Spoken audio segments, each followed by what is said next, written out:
बरं का, ज्याच्यामुळे डायबिटीस कमी होणार आहे.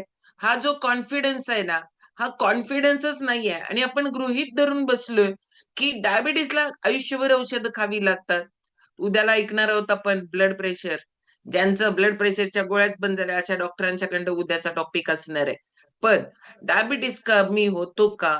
आपण अशा ऑथराइज्ड पर्सन कडनं ऐकणार आहोत. ज्यांच्या सांगण्यावर आपण इतके गाफील आहोत, इतके गाफील आहोत माहितीये का? कारण आपल्याला स्वतःला असं वाटतं हां, इकडं जयश्रीताई सांगायल्यात बघा, सायकलिंग केलं की 2 कप चहा प्यायचं. कारण का की काय होणार आहे? आमच्याकडे पण असंच आहे माहितीये. आमच्याकडे वॉकिंगचा ग्रुप आहे. तो वॉकिंग करून येतो आणि त्यांचे ग्रुप आहेत असे, की एकाने नाश्ता द्यायचा. तुम्हाला काय वाटतं घरात करत नाही? हे बाहेर करून जातात आणि घरात पण करतात. का?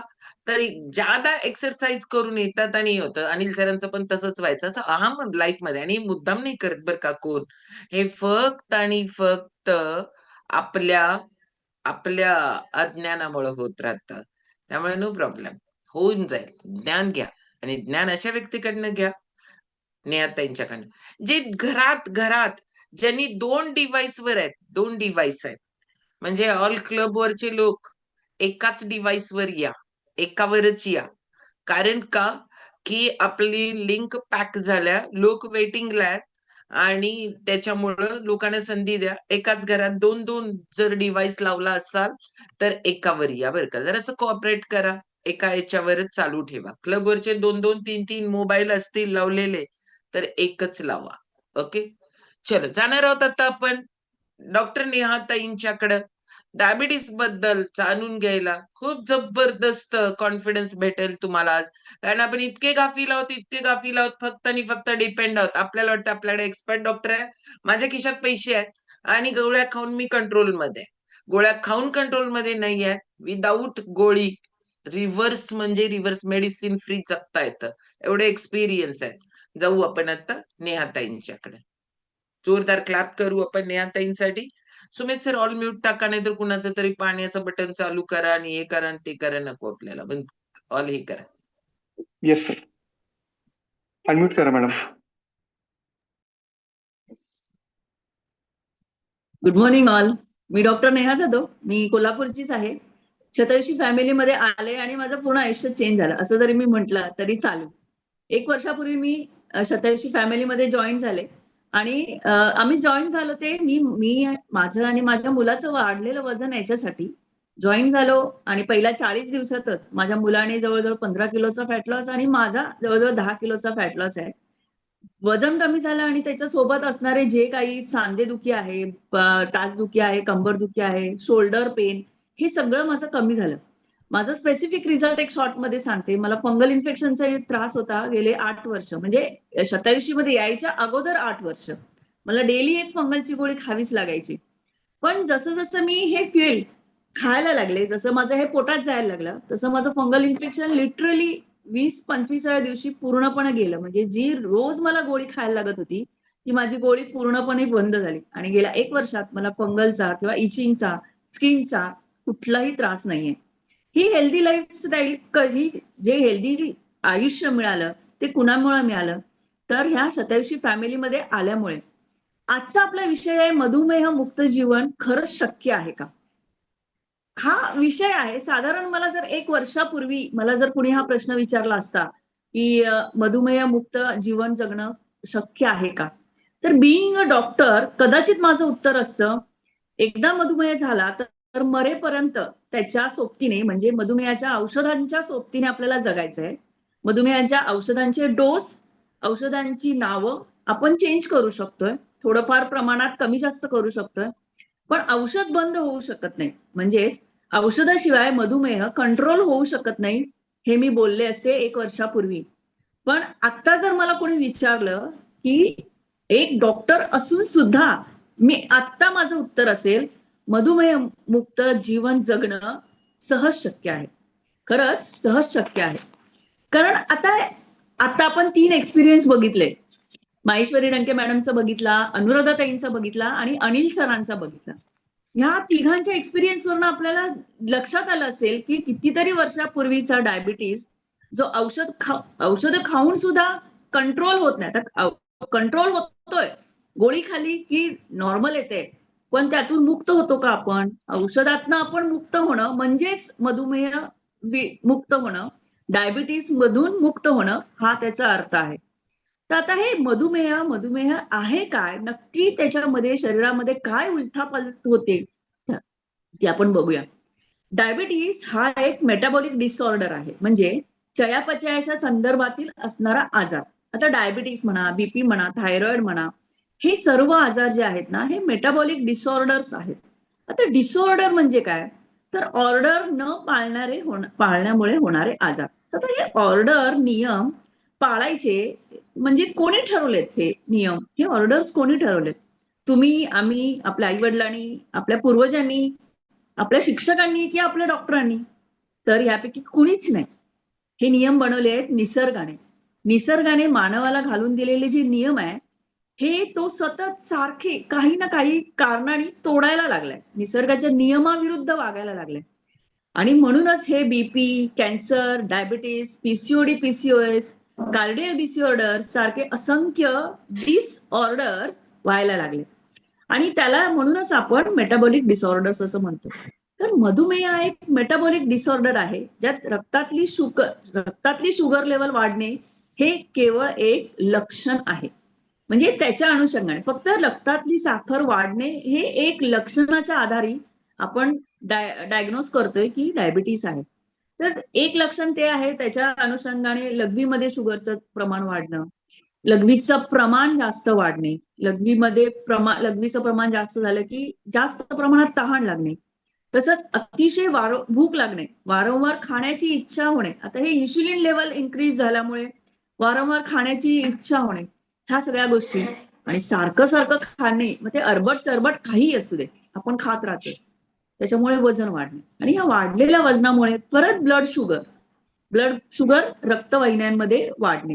ह्या वाढलेल्या ब्लड शुगरमुळे रक्तवाहिन्या, नर्व्ह याच्यावर परिणाम व्हायला लागतो. आणि मग त्याच्यामुळे पायाची दग होणे, हातापायाला मुंग्या होणे, बधिरता येणे, अशक्तपणा येणे, ही सगळी लक्षणांचा समूह आहे. म्हणजे यातली सगळीच लक्षणं आढळतील असं नाही. त्यातलं कोणतंतरी लक्षण कमी जास्त प्रमाणात सगळ्यांनाच आढळते. अगदी पुढे जाऊन ज्यावेळेला त्याची इम्पॅक्ट जो आपला ब्रेनवर झाला, तर पुढे जाऊन अल्झायमर, म्हणजे हा खूप पुढे जाऊन तिसरा स्टेज ऑफ डायबिटीस आपण जेव्हा म्हणतो, तो जाणवू शकतो. आता ही जेव्हा ही लक्षणं आहेत, जी लक्षणं कमी प्रमाणात असताना आपण काही स्वतःकडे लक्ष देत नाही, आणि जेव्हा ही त्रासदायक ठरतात तेव्हाच आपण डॉक्टरकडे जातो. आणि तिथे जेव्हा ब्लड चेकअप होते, ब्लड टेस्ट केली जाते, त्यावेळी ब्लड शुगर लेवल जेव्हा वाढलेली दिसते, तेव्हाच आपण डायबिटीस झालाय असं निदान करतो. पण हा डायबिटीस काही एका वेळेला झालेला नसतो, एका दिवसात झालेला नसतं. त्याची पूर्वतयारी आपल्या शरीरात खूप आधीपासून, म्हणजे कधी कधी तर खूप वर्षापासून, ज्याला आपण प्री डायबेटिक पिरियड असं म्हणतो, तर हा प्री डायबेटिक पिरियड 1 वर्षापासून अगदी 10-20 वर्षापर्यंत सुद्धा असू शकतो. आणि दुर्दैवाची गोष्ट अशी आहे की सुरुवातीच्या काळात हे शरीर काही लक्षणच दाखवत नाही. प्री डायबेटिक केसेसमध्ये आपल्याला शरीर काहीही लक्षणं दाखवत नाही. आणि ज्या वेळेला शरीर लक्षणं दाखवायला लागतंय, त्यावेळेला कोणता ना कोणता तरी ऑर्गन, कोणते तरी नर्व्ह ही डॅमेज व्हायला सुरुवात झालेली असते किंवा डॅमेज झालेली असते, आणि त्याच्यामुळे ती लक्षणं दिसून येतात. आणि म्हणून डायबिटीसला आपण सायलेंट किलर म्हणतो. विष जसं शरीरामध्ये हळूहळू पसरतं, तसा हा डायबिटीस एक अवयव हळूहळू डॅमेज करायला लागतो.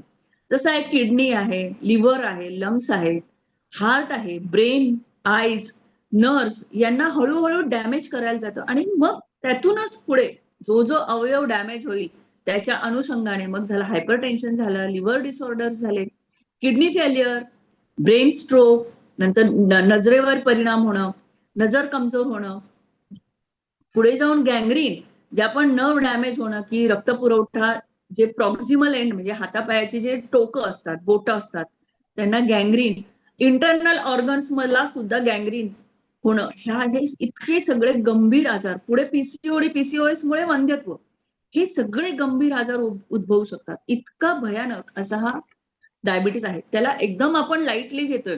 एक गोळी खाल्ली, माझा ब्लड शुगर कंट्रोल आहे. पण त्यात तुम्ही किती गोळ्या खाताय हे पण महत्वाचं आहे. आणि त्यात पण किती प्रकारची औषधं. एक गोळी आपण म्हणतो एक गोळी आम्ही खातो, पण एका गोळीमध्ये त्यात किती औषध आहेत आणि त्या औषधाचं प्रमाण 500, 1000, 2000. पेशंटला वाटते मी एकच गोळी खातो, मला एकच गोळी चालू आहे. पण ही एक गोळी शरीरामध्ये जाऊन काय काय इफेक्ट करते हे लोकांना माहित नाहीये. आणि ह्या औषधांचा साईड इफेक्ट हा त्याच्यापेक्षाही गंभीर असू शकतो. सध्या आपण बघतोय की कमी वयात लहान मुलांना सुद्धा ओबेसिटीचं प्रमाण वाढलंय. आता सध्या हे प्रमाण वाढत चाललंय आणि हीच मुलं 80% प्री डायबेटिक असतात. भारतात असा एक सर्वे आहे की पुढील 10 ते 20 वर्षामध्ये 80% लोक हे मधुमेहग्रस्त होणार. याची गंभीरता आपण आत्ताच ओळखली पाहिजे.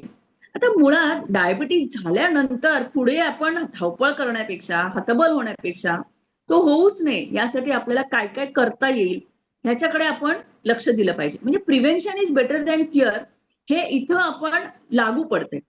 आपण सगळे सुज्ञ आहोत. आपण सगळे समजून उमजून वारंवार त्याच चुका सतत करत असतो. आता दारू पिणाऱ्यांना माहित असतं ह्याच्यामुळे लिव्हर खराब होते. सिगरेट, दारू, गुटखा हे सगळं खाणाऱ्यांना माहित असते ह्याच्यामुळे कॅन्सर होऊ शकतो. अति खाण्याने, बाहेरचे जंक फूड खाण्याने आपल्याला माहित असते माझं वजन वाढणार आहे, तरी सुद्धा समजून उमजून केलेल्या चुका, त्याच चुका. असं आहे ना की आ बैल मुझे मार, ह्या गोष्टी आहेत त्या. म्हणजे आपणच आपलं आरोग्य बिघडवत असतो, आपणच आपल्या शरीरावर अन्याय करत असतो. आता म्हणूनच आपण जर आपलं शरीर बिघडवलंय, आपलं आरोग्य बिघडवलंय, तर त्याचं मूळ जे आहे ते आपण स्वतः आहोत. मग आपणच ते सुधारायचे. म्हणून तूच आहे तुझ्या जीवनाचा शिल्पकार हे जे वामन पै म्हणतात, ते शतयशी फॅमिली म्हणते तूच आहे तुझ्या आरोग्याचा शिल्पकार. म्हणजे तुम्हीच बिघडवलाय, तुम्हीच सुधारायला पाहिजे. म्हणजे आपली जी चुकीची जीवनशैली आहे त्यामुळे अनेकविध आजारांना आमंत्रण द्यायचं आपणच देतोय. आणि सर्वात अगोदर ही जाणीव आपण स्वतःला करणं गरजेचं आहे की माझ्यामुळेच हे सगळं होतंय, माझ्या लाईफस्टाईलमुळेच सगळं हे होतंय.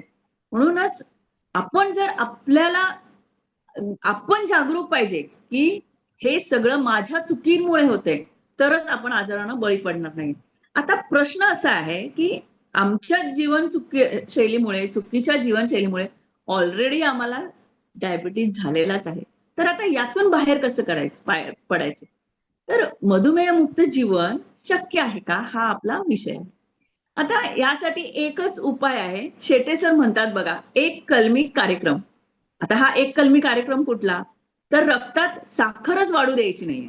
आपण काय करतोय? प्रत्येक वेळेला काही ना काही खातोय आणि साखर वाढवतोय आणि मग औषधं खातोय. म्हणजे प्रत्येक वेळेला बघा, आपण रक्तातली वाढलेली साखर कमी करण्यासाठी आपण काय करतोय? औषधं घेतोय. नाश्त्याबरोबर गोळ्या, जेवणाबरोबर गोळ्या, जेवणाच्या आधी गोळ्या. कोण डॉक्टर सांगते का उपाशीपोटी सकाळी शुगरच्या गोळ्या घ्या? नाही सांगत. कारण त्यावेळेला रक्तात शुगर नसतेच. तुम्ही जे काही खाणार आहे त्याचं अल्टिमेटली तुम्ही मग काहीही खा, त्याचं अल्टिमेटली रूपांतर साखरेतच होणार आहे. आणि ही साखर प्रमाणापेक्षा जेव्हा जास्त होते त्यावेळेला शरीरात मधले डायबिटीस आपण डिटेक्ट होते. आणि मग ही वाढलेली साखर मग ती पेशी आहेत, टिश्यू आहेत, ऑर्गनला डॅमेज करत जाते. आणि मग प्रत्येक वेळेला जर आपल्या शरीरातली आपण जे खाणार आहे त्याच्या अन्नाचं जे काही खाल्ले त्याचं रूपांतर साखरेत होणार आहे. आणि ही कमी करण्यासाठी आपण औषधं घेणार आहोत. आयुष्यभर अँटी डायबेटिक औषधं आपल्याला लिव्हर, किडनी याच्यावर कसा दुष्परिणाम करतात हे आपल्याला शेटे सर उद्या सांगणार आहेत. तर अजिबात चुकू नका की हे जी औषधं जी आहेत त्याची आतल्या आपल्या अवयवांवर जी व्हाईट प्रिस्क्रिप्शनवर जे आपण लिहून देतोय आम्ही डॉक्टर्स औषध, ह्या औषधांचा काय गंभीर परिणाम आपल्या शरीरावर होतोय हे आपल्याला उद्या शेटे सर सांगणार आहेत. ते सुद्धा तुम्ही नक्की ऐका. तर आता हा मधुमेह आहे, तर आपल्याला मधुमेह मुक्त व्हायचंय. तर फक्त औषध खाऊन वाढलेली साखर कमी करण्यापेक्षा ती साखर रक्तात का वाढते ह्या मूळ कारणांवर आपण काम केलं पाहिजे. तर आता जर रक्तात साखरच वाढू दिली नाही आपण, तर साखर वाढणारच नाही, आपल्याला औषधांची गरजच लागणार नाही. आता नक्की ह्या मूळ कारणांवर जर आपण काम केलं तर नक्कीच आपण मधुमेह मुक्त होऊ शकतो. तर मधुमेहाची मूळ कारण जे आपण म्हणतो की मेन कॉजेस काय आहेत? सगळ्यात पहिला इन्सुलिन रेझिस्टन्स. नंतर आहे आपली लाईफस्टाईल, इनएक्टिव्ह लाईफस्टाईल. नंतर येते की न्यूट्रिशन डिफिशियन्सी, आणि नंतर आहे ताण तणाव चिंता. हे तर आपल्याला 5वीला पुजल्यासारखं आहे, ह्या गोष्टी आहेत. तर त्या इन्शुलिन रेझिस्टन्स हा इतका मोठा आणि डीप विषय आहे की त्याला 2-3 तास सुद्धा पुरणार नाहीत एक्सप्लेन करायला. थोडक्यात सांगते की आपल्या शरीरात पॅनक्रियाज मधल्या जे बीटा सेल्स असतात ते इन्शुलिन सिक्रेट करतात, इन्शुलिन नावाचं हार्मोन सिक्रेट करतात, आणि हे इन्शुलिन रक्तातलं साखर पेशींना ऊर्जा निर्मितीसाठी ही साखर पेशींमध्ये ढकलायचं काम करतात. पण सतत आपण काही ना काही खातोय, आपल्या खात राहण्याची ही जी सवय आहे, बाहेरचं जंक फूड आहे, फास्ट फूड आहे, याचं अतिसेवन, जास्त प्रमाणात सिंपल कार्बोहायड्रेट म्हणजे जास्त गोड पदार्थ याचं अतिसेवन, यामुळे रक्तातली साखर ही सतत वाढत राहते. आणि आता जे काम थोड्याशा इन्शुलिन म्हणजे कसं आहे, एक वाटीभर इन्शुलिनने जे काम होणार असते, हे आपल्या सारखं सारखं रक्तात येणारी साखर नलिफाय करायला पॅनक्रियाजला बादलीवर इन्शुलिन सिक्रेट करायला लागते. म्हणजे एक वेळ अशी येते की त्याला पिळून इन्शुलिन पॅनक्रियाजला काढून त्या शरीरात साखर नलिफाय करायला. आणि एक अशी येते की हे जे इन्शुलिन आहे, इन्शुलिन आणि शुगर हे दोन्ही पण नेहाताई मीच बंद केलाय कारण आवाज ब्रेक व्हायला लागलाय. ओके ओके, बंद करू? हा बंद करा कारण आवाज ब्रेक होतोय. ओके. मग आता आपल्याला हे जे मी म्हंटल की इन्शुलिन रेझिस्टन्स, हा इन्शुलिन रेझिस्टन्स आपल्याला हे काय करतं की हे दोन्हीचं प्रमाण, जे पेशीमध्ये साखरेचं प्रमाण आणि पेशींमध्ये रक्तामध्ये इन्शुलिनचं प्रमाण, हे दोन्ही इतकं वाढलेलं असतंय की ज्या पेशी असतात हे आतमध्ये साखर घ्यायला पूर्ण नकार देतात. आणि प्रमाणापेक्षा वाढलेलं इन्शुलिन, प्रमाणापेक्षा वाढलेलं साखर हे आपल्याला इन्शुलिन रेझिस्टन्स कडे घेऊन जातं. आणि हे इन्शुलिन रेझिस्टन्सचा इतका परिणाम शरीरावर होतो की भीक नको खरं कुत्रावर, अशातला प्रकार आहे. म्हणजे इतके भयानक परिणाम ह्या इन्शुलिन रेझिस्टन्समुळे होऊ शकतात. नंतर आपलं आहे की आपलं लाईफस्टाईल. ऍक्च्युली आपले जे लाईफस्टाईल आहे यात सिडेंटरी लाईफस्टाईल म्हणजे व्यायामाचा अभाव. वास्तविक व्यायाम, योगा ह्याचा सगळ्यांचा रोल आहे तो फक्त 20% आहे. आपण अनिल सरांचा आता एक्सपिरियन्स ऐकला. किती ते सायकलिंग करत होते, किती वॉकिंग करत होते, तरी सुद्धा रक्तातली साखर त्यांची कंट्रोल होत होती का? म्हणजे औषधांशिवाय डाऊन होत होती, पण नॉर्मलाइज होणार नाही. कधीही तुम्ही एक्सेस व्यायाम करणं हा ह्याच्यावरचा उपायच नाही. ह्याचा रोल आहे 20%, पण तो सुद्धा तितकाच महत्वाचा आहे. आपल्या शरीरातल्या अंतःस्रावी ग्रंथींना त्या कार्यांवर काम करण्यासाठी योगाच्या ज्या प्रक्रिया आहेत, ताण, दाब, पीळ, या प्रक्रिया अतिशय प्रभावी ठरतात. कपालभातीसारख्या प्रक्रिया फुफ्फुस, हृदय यांच्या कार्यक्षमता वाढवण्याचं काम करतात. आता ताणतणावापासून मुक्त होण्यासाठी योगाच्या मेडिटेशन आहे, ओंकार जप आहे, या प्रक्रिया थेट मनावर काम करतात. रक्तातलं कॉर्टिसोल लेवल हे प्रूव्ह झालेलं आहे बरं का. रक्तातलं कॉर्टिसोल लेवल हे ओंकार जपाने, योगाच्या साधनेने कंट्रोल करायचं काम होत असते. आणि या आपण सगळ्यात महत्वाचं काय आहे आणि तितकाच दुर्लक्षित असणारा उपाय म्हणजे आपला आहार. आहार म्हणजे जेवण, आपण जे खातोय ते. आपण कधी खातोय, काय खातोय आणि किती खातोय याच्याकडे लक्ष देणं हे अतिशय महत्वाचं आहे. पशुपक्षी बघा, पशुपक्षी कधी आजारी पडतात का? बघितलंय का तुम्ही? पशुपक्षी आजारी पडलेत, क्वचित आजारी पडतात का? कारण ते निसर्गाच्या विरोधात जात नाहीत. निसर्गाने घालून दिलेले नियम पाळतात. सूर्यास्तापूर्वी जेवणं, सूर्योदयानंतर खाणं, म्हणजे जेव्हा सूर्यास्त होतोय त्या अंधारामध्ये कुठलाही पशुपक्षी खात नाही. बघा तुम्ही ऑब्झर्व करा, खात नाहीत. आणि आपण सूर्यास्तानंतरच आपलं खाणं चालू होते. मग काय 11 काय 12 काय आणि त्याच्यानंतर आपण झोपणार. सगळ्यात महत्वाची आहे ही झोप. झोप पण इतकी महत्वाची आहे. 11 ते 3 ची झोप जर तुम्ही व्यवस्थित घेतली नाही तर जे आपलं लिव्हर जो रात्रीच्या वेळेत डिटॉक्सिफिकेशनचं काम हे रात्री लिव्हर करत असते, त्याचा जर तुम्ही वेळ काढून घेतला 10 ते 3 मधला तर ते लिव्हर फंक्शन व्यवस्थित होणार नाही. शरीरातलं मेटाबॉलिझम जे लिव्हर कंट्रोलमध्ये करत असते, व्यवस्थित त्याचं कार्य करत असते, कार्यक्षमता त्याची कमी होते, त्याचा वेळ आपण काढून घेतोय. तर रात्रीची झोप पण महत्वाची आहे.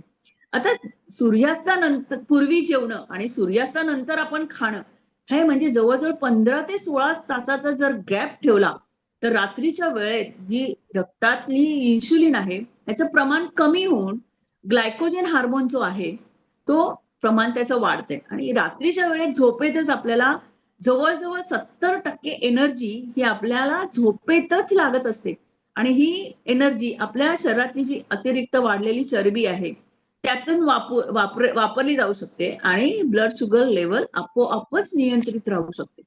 हीच गोष्ट आहे की रात्रीचं झोप आणि रात्रीचं संध्याकाळचं आपलं जे जेवण आहे, हे जेवण ह्याची वेळ ही इतकी महत्वाची आहे. ह्या जर वेळा तुम्ही पाळल्या तर सकाळचे शुगर लेवल कंट्रोल होणे ही खूप म्हणजे खूप आपल्याला त्याला उपयोग होऊ शकते.